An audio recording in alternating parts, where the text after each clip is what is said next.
안녕하세요. 대전 강남한의원 한의사 한의학 박사 우소영입니다.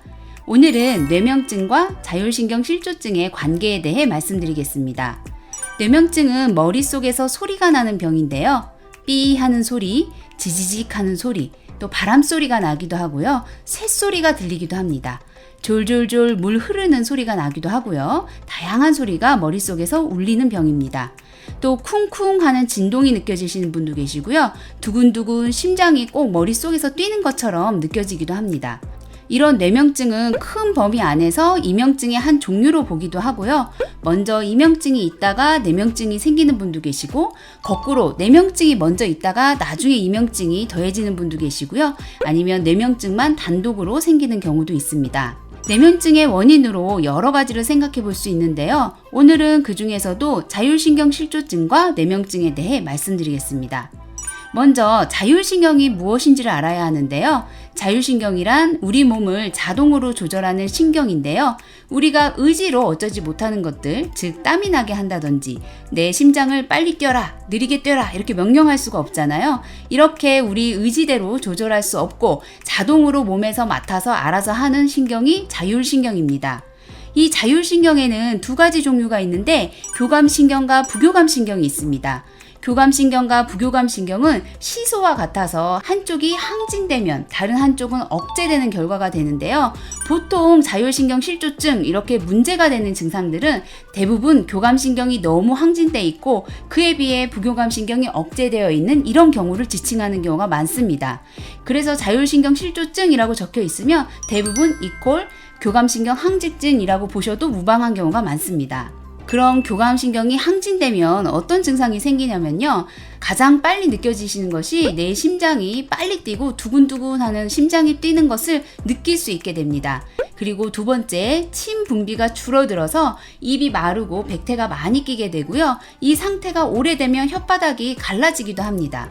또 소화가 잘 안 되어서 멍치끝이 좀 답답해지는 것도 있고요. 자, 이렇게 교감신경이 항진되어 있는 상태, 전체적으로 보면 어떤 상태냐면요.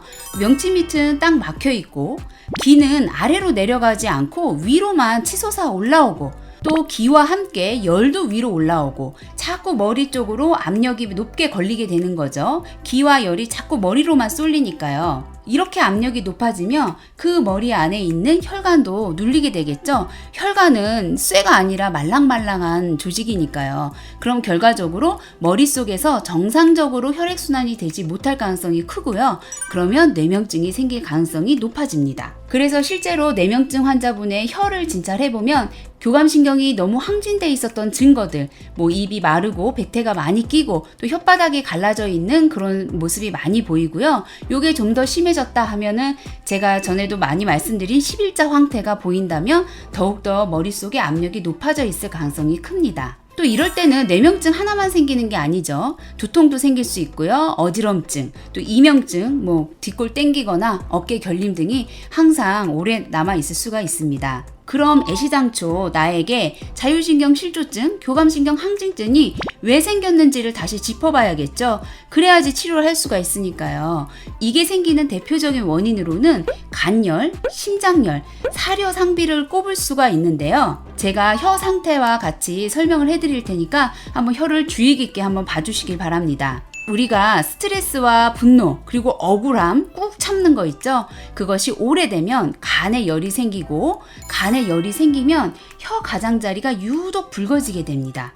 또 마음이 불안하고 초조하고 막 누가 쫓아오는 것 같고 또 밤에 잠을 잘 못 자고 하면 심장에 열이 생기게 되는데요. 심장에 열이 생기게 되면 그게 혀 끝에 아주 잘 나타납니다. 혀 끝이 유독 빨개지고 또 혀 앞부분이 움푹 꺼진다든지 거기에 혀 갈라짐이 생긴다든지 하는 모습도 자주 보입니다.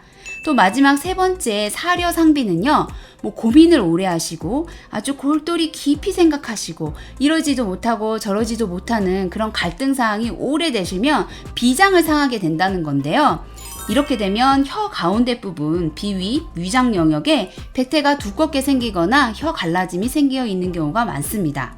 오늘은 뇌명증과 자율신경 실조증, 여기서 자율신경 실조증은 거의 교감신경 항진증이랑 같다고 봐도 무방하다는 말씀 드렸고요. 한번 내 증상을 꼼꼼히 잘 살펴보시고 또 이 혀 사진도 캡처해 주셨다가 내 혀를 한번 셀프 체크해 보시면 좋을 것 같습니다.